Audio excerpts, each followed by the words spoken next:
The United States has always been known as a melting pot of many cultures.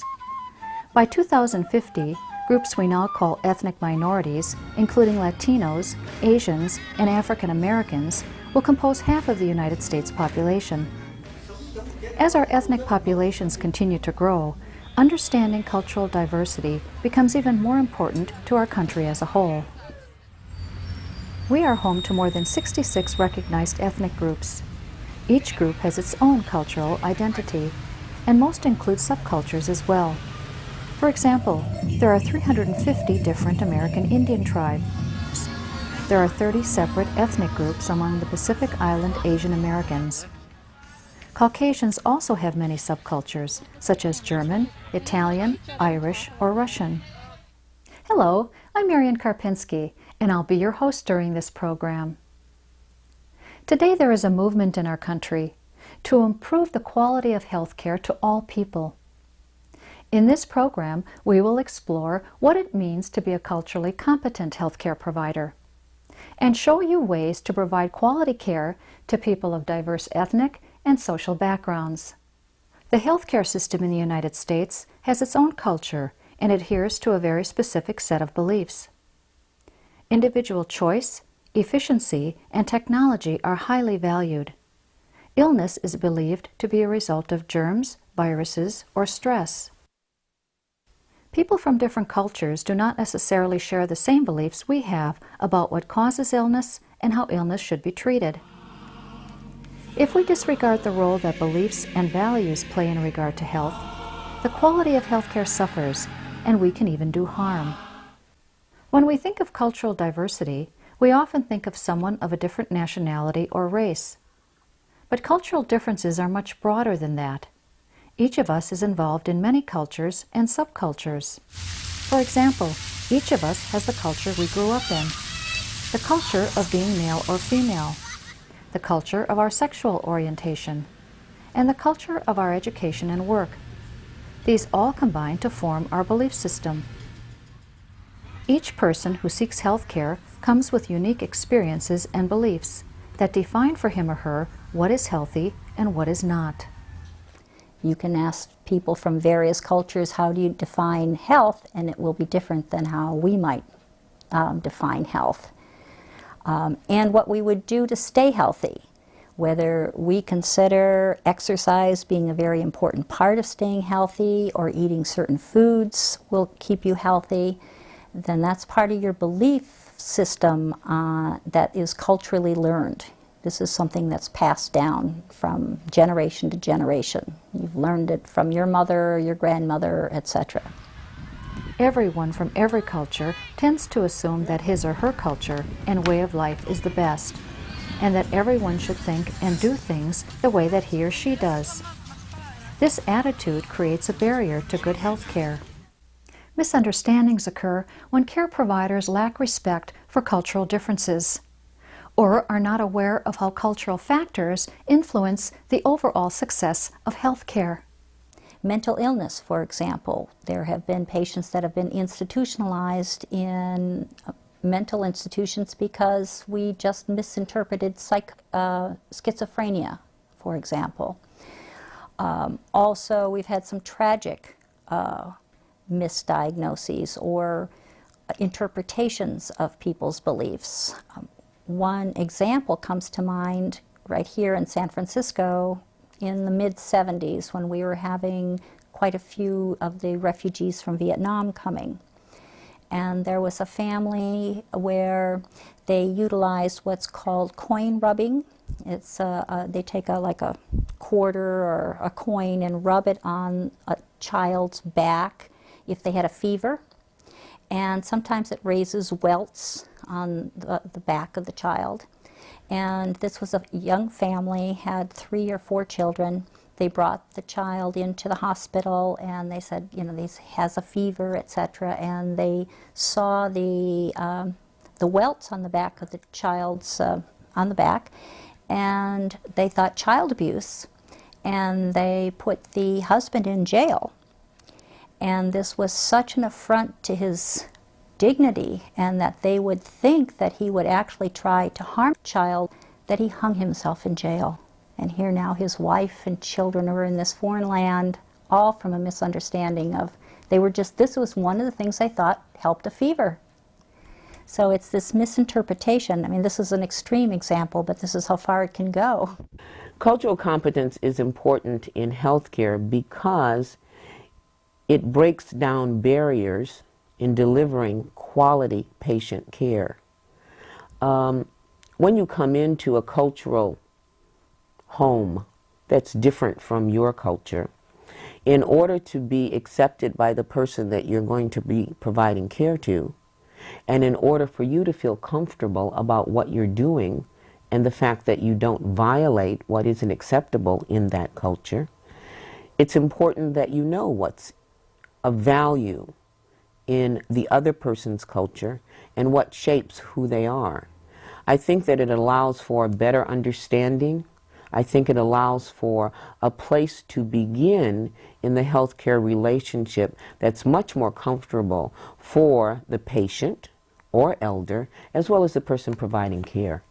It links us together. It allows us to communicate better, and it allows us to appreciate who we are and what we can do for one another. A culturally competent approach ensures that all people have equal access to high-quality health care. Culturally competent care is designed to fit an individual's cultural beliefs, values, and customs, rather than imposing one standard of behavior and beliefs on everyone.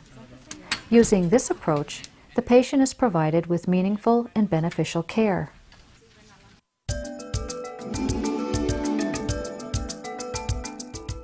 Beliefs about the causes of illness and disease and what is effective to heal them differ from culture to culture. Illness may be seen as a punishment or a curse. They believe that there's the imbalance between yin and yang in the body and the energy.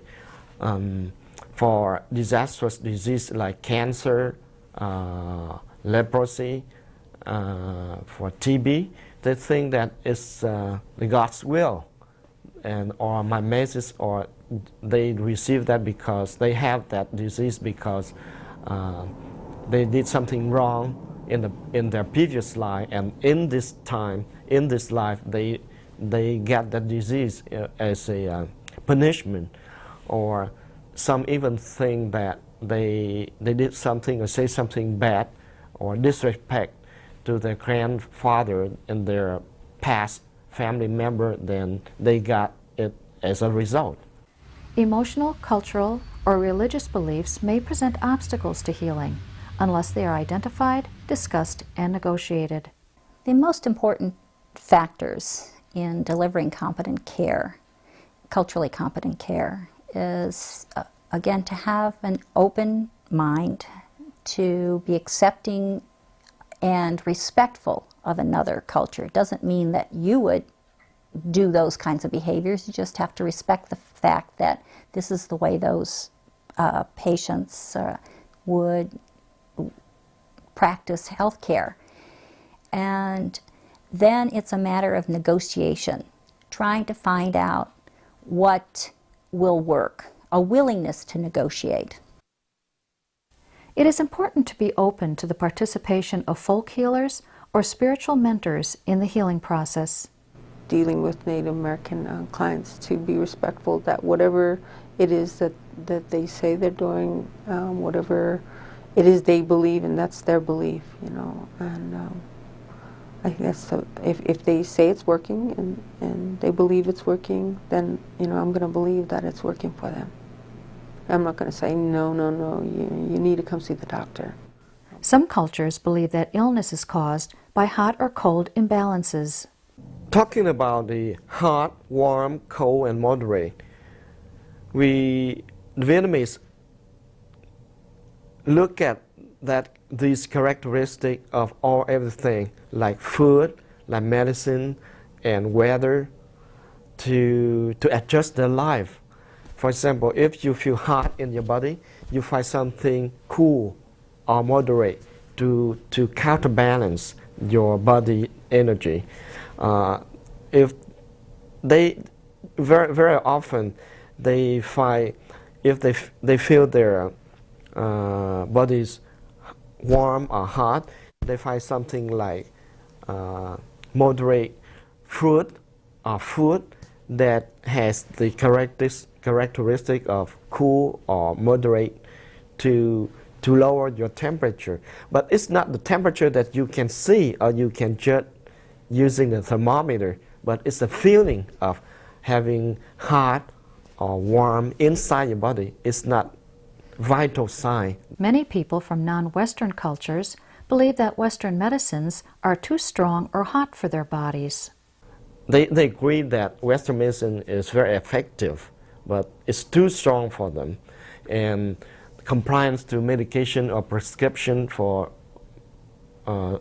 certain people, for certain Vietnamese, is not very good, very strict, because they think that once they think that they are feeling better, they can drop or they can take it fewer in a lesser amount, or they can lower the prescription, or they think, oh, someday they think, oh, I'm very good, I'm feeling well, I think I can run more than before, and then they say, okay, that's good, I stop. Culture determines whether we prefer a formal or informal approach in our interactions with others. In America, we tend to be informal. We are quick to address people by first name. In many other cultures, addressing a person by first name only is considered very rude.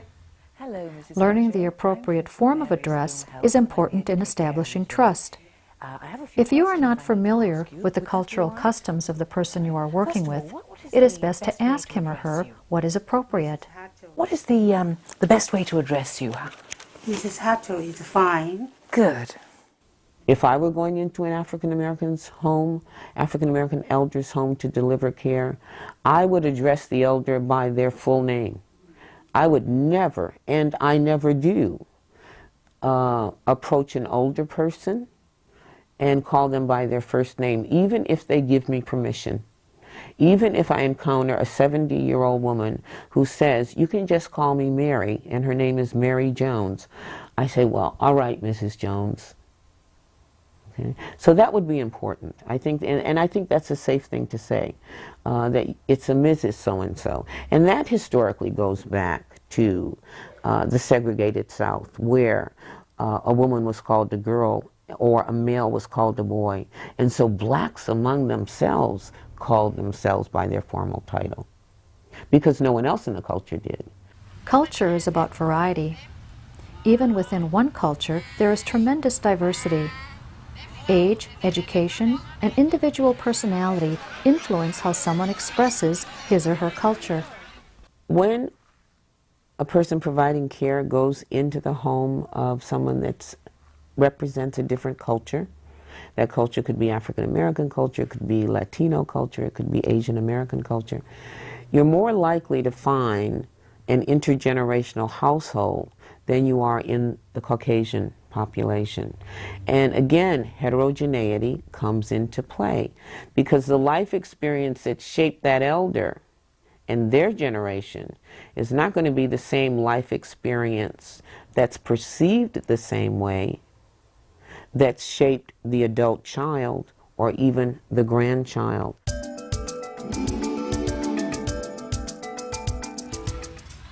Each culture has a unique style of communication. The speech pattern for Americans is generally fast-paced and assertive. In some other cultures, people speak more slowly and softly. Eye contact is also culturally determined. Eye contact most definitely doesn't always occur with a lot of people, a lot of natives, especially the older traditional people. And most often it's not, and people I think used to say, well, it's because they're not listening. Well, they're listening, they don't need their eyes to listen, but when it's their turn to respond, then they'll raise their eyes up. When a person speaks softly or avoids eye contact, he or she may not necessarily be expressing shyness, lack of interest, or evasiveness. That style of communication may simply reflect his or her culture. In each culture, there are subjects such as death, money, sexual matters, and certain body parts that are not discussed. It is important to approach these subjects with sensitivity and to educate the person about the need to discuss certain topics in regard to health and prevention. 70 to 90% of communication is nonverbal. Nonverbal cues also differ from culture to culture. Even simple gestures of greeting vary between cultures. We are accustomed to shaking hands in greeting. In some Asian countries, a slight bow is the traditional greeting. In India and Tibet, the hands are pressed together in a prayer gesture. Many gestures that we feel are acceptable, such as the peace sign, the OK sign, or the thumbs up, are considered offensive or may even be profanities in other cultures. If you happen to ask people to stand up or to come to you or come over, and you use just one finger and come on, and they don't accept it because using one finger to point at people is very bossy. And if you ask someone to come to you, approach you, come nearer to you using just one finger and make sign like this, it's just like asking a dog or a pet at home to do that. So, but they don't want to be assimilated to an animal when you talk to them.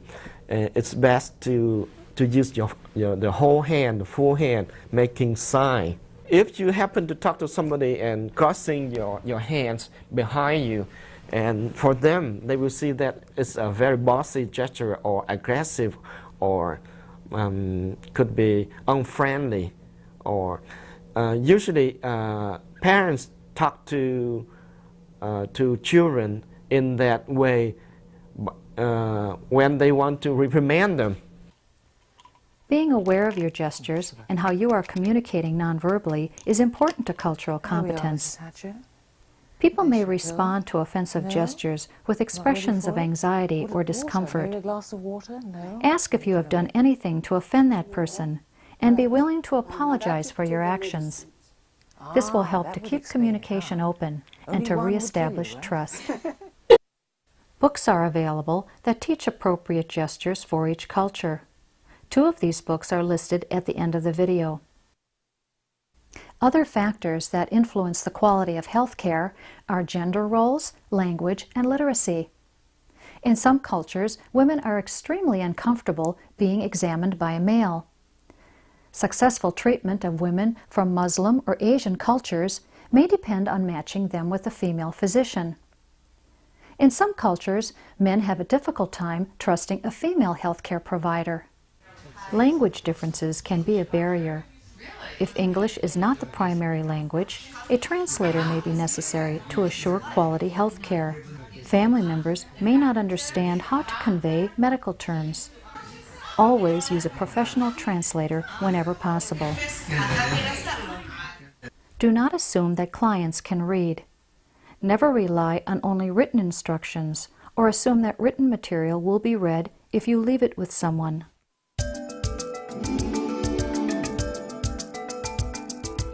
How much space people need around them in order to feel comfortable is culturally determined and learned very early in life. In most social situations, Americans maintain a distance of about 30 inches. Latinos, Africans, and people from some Middle Eastern cultures can be much closer to each other, while people from Great Britain require more distance. Gender, social rank, and authority also affect what distance people from different cultures consider appropriate. Developing awareness about the importance of personal space is part of providing culturally competent care. The definition of appropriate touch varies from culture to culture.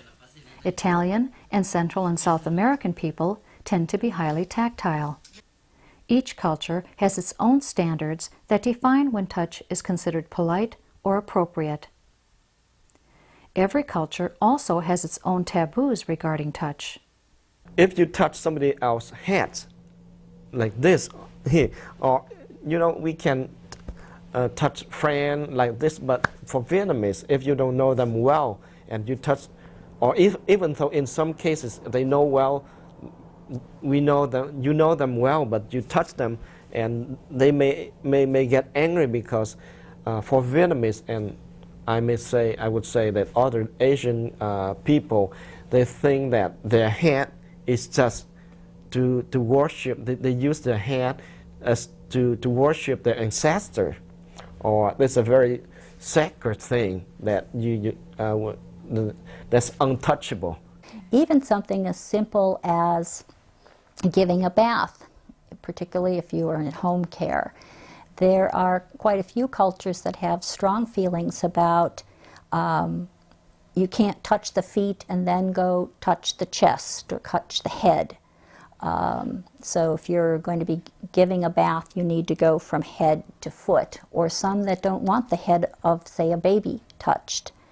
And I'm thinking in terms of what I'm used to of, you can't feel, say, femoral pulses and pedal pulses and then go and listen to the chest. This is a taboo. So again, trying to find out if there's, asking the patient, how would you like me to proceed with giving your bath? What parts would you like me to do? And that's where you would pick up the clues that maybe it's important, maybe it's not important. People will often give clues about their preference for personal space and touch. When you sense someone withdraw from touch, you can take that as a cue to behave in a more formal way, mirroring that person's behavior. If you feel as if someone's invading your personal space, remember that personal space is culturally learned. You can choose to move away, or you can honor the interaction with that person by suspending your own cultural preference. Cultures measure and respond to time in different ways. In America, we value efficient time management. In healthcare, we make appointments and expect people to be on time. For some cultures, clock time is not as important. Finishing a conversation at a relaxed pace holds a higher value than being on time. If you talk about the Mexican-American elder, there's some very important values. One of them is how you enter into the healthcare exchange. And you enter into it informally, talking to them about social irrelevant issues to the clinical setting, because that's what they expect from you. And then after you've dealt with that, then we can move on. And I'll give you an example, because I'm not sure that I'm making myself clear. In other words, if I were to come in your home, before I would immediately want to deal with your wound, or before immediately dealing with your diabetes, or before immediately dealing with your injection, I need to ask you how you're doing. I need to ask you how your kids are doing.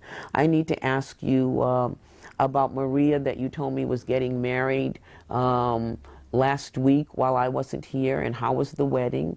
And I need to ask you about your grandson Robert, who was sick the last time I was here, and you told me about him and how he was feeling. I need to ask you about all of those things because they're important to you. That's kind of like the important value.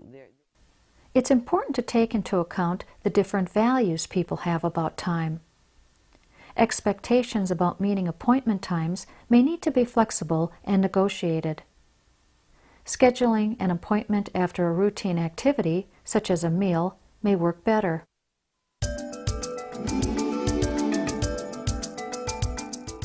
Because people's beliefs and practices around being sick and staying healthy may be different from one's own, we need to understand what theirs are and work with them.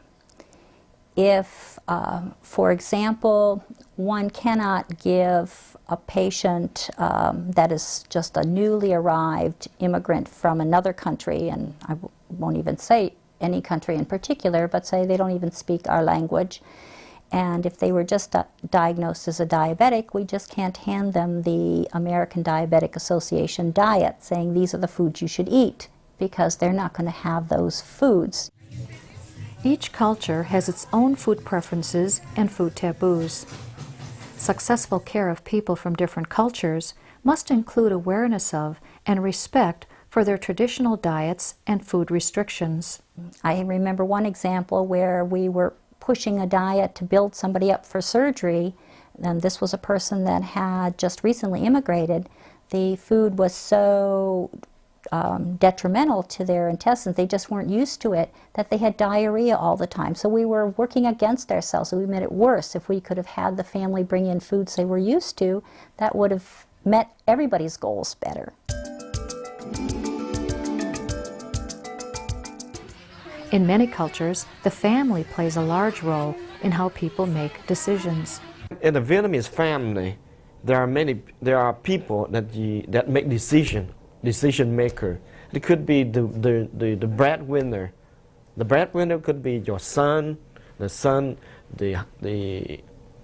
or the oldest son. The oldest son would be the decision maker, even though he's not a breadwinner of the family. And parents sometimes have to listen to him in order to make decisions for the whole family. The role of the oldest son in the family is very important. So then after her would come my oldest sister.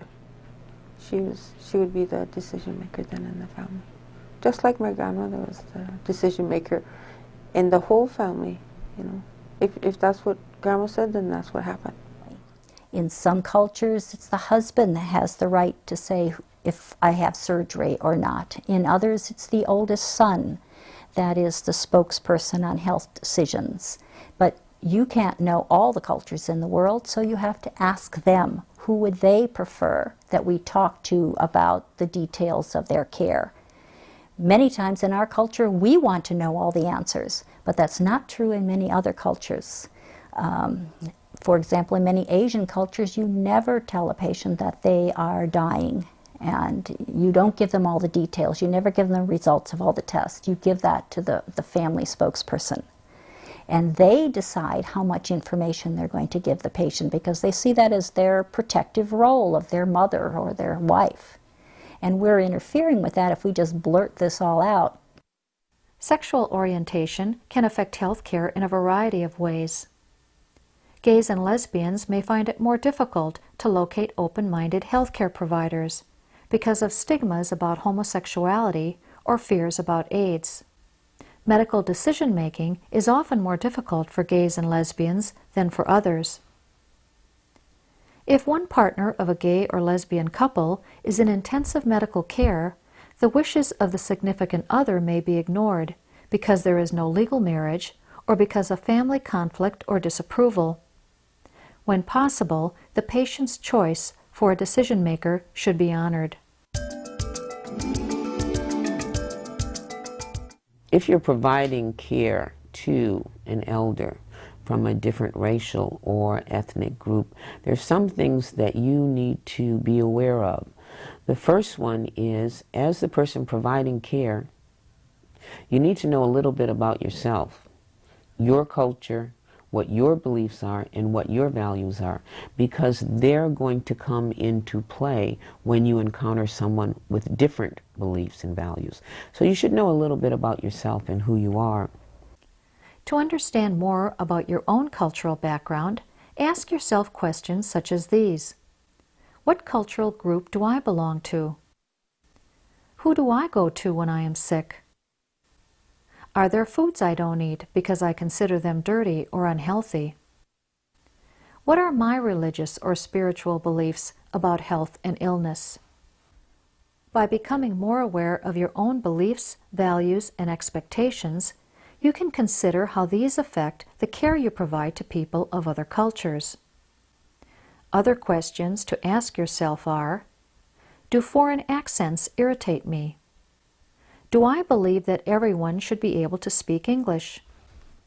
Am I fearful of certain cultures or people? Do I assume to know what is best for the person I'm caring for?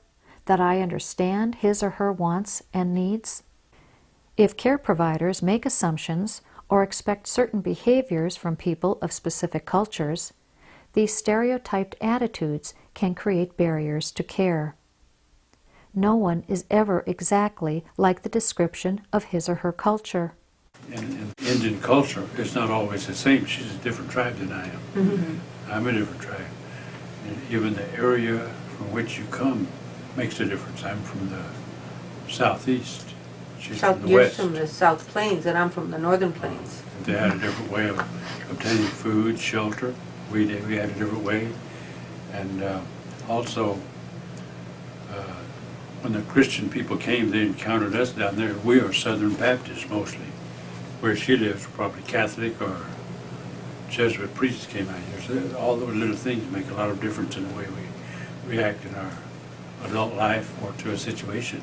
There is a lot of variation within a culture, and there's even more variation. There's more differences between people within a culture than there are from one culture to another culture. There's just huge ranges.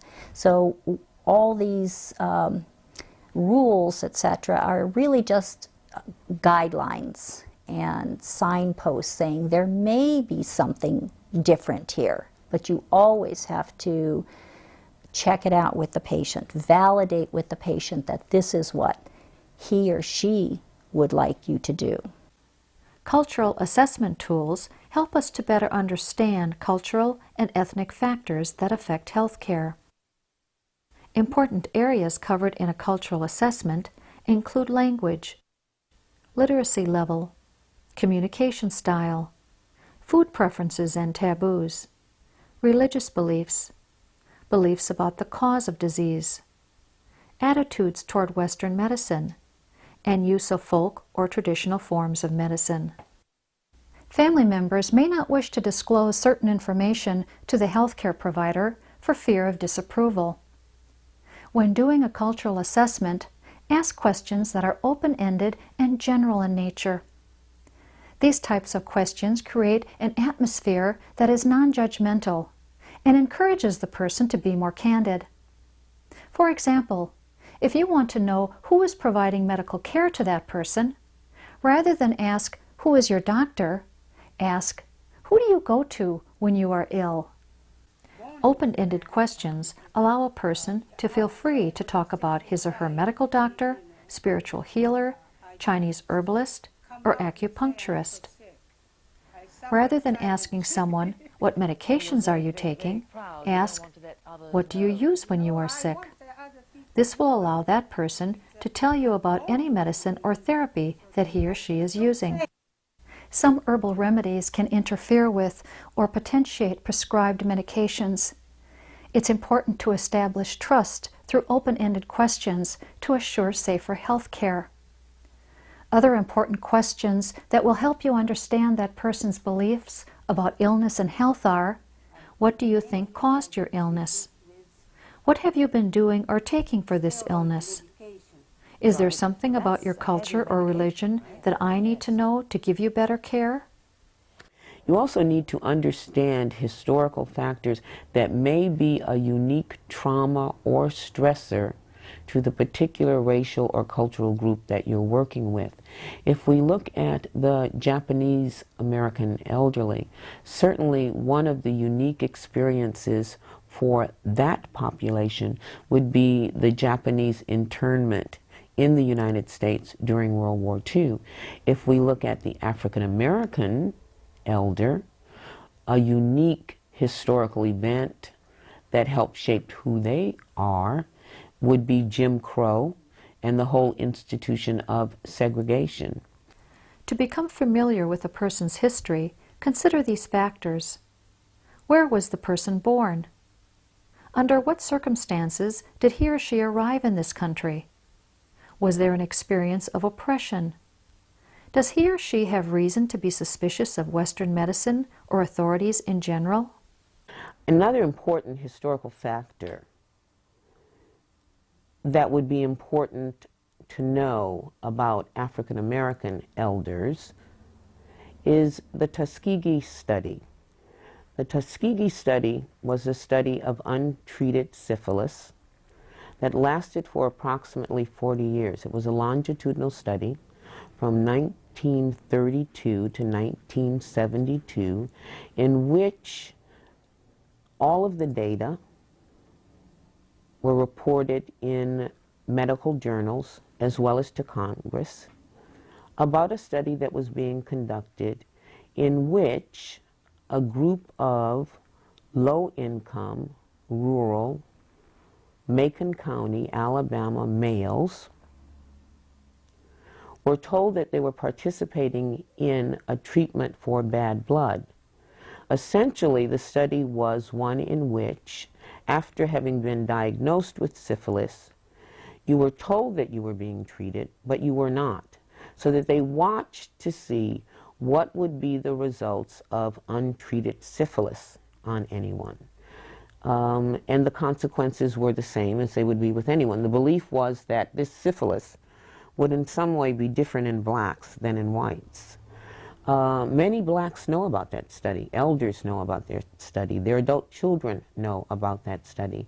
And so it makes for a kind of distrust often for some African Americans when they confront the healthcare system. I would try to be clear with what my purpose is. I'm here to da-da-da-da. You know, this is what I'm going to provide for you.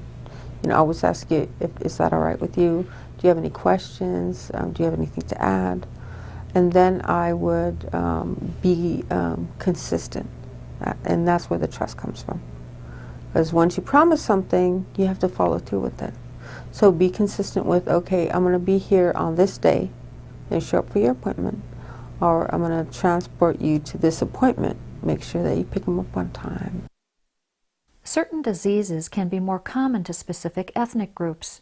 For example, Vietnamese women have 3 times more cervical cancer risk than the population as a whole. Education and prevention regarding culture-specific disease risks are important in providing quality care to all people. Reading is a good way to gain knowledge about a culture, but experience is the best way to learn. Attending cultural events such as a powwow, Chinese New Year celebration, or a Mexican festival gives you an opportunity to discover that culture's style of communication and nonverbal forms of expression. Learning a few words of a person's language helps to show respect and build trust. Even if you cannot pronounce the words correctly, just the fact that you've tried will be appreciated. Everyone has the right to make personal choices about health care, and culture often guides those choices. Every human being wants to maintain quality of life, but what defines quality of life may differ from culture to culture. Although we may not always agree with healthcare choices others make, it is important that we honor those choices. Most of us are familiar with the Golden Rule that tells us we should treat people the way we want to be treated. But in the field of cultural competence, the saying has been adapted. According to this new Platinum Rule, we should treat people the way they want to be treated. Remember that the healthcare provider and the patient bring strengths, skills, and values into any situation. A culturally competent approach acknowledges and includes the patient's strengths and values. Cultural competence includes a readiness to respond to the unique qualities of each person in each situation. The most effective approach bridges cultural differences, allowing people to benefit from modern medicine and their own cultural practices and beliefs. When a healthcare provider works in an atmosphere of respect, cooperation, and cultural sensitivity, the quality of healthcare improves, and we reach the essence of our connection with one another. When this happens, the magic of healing begins.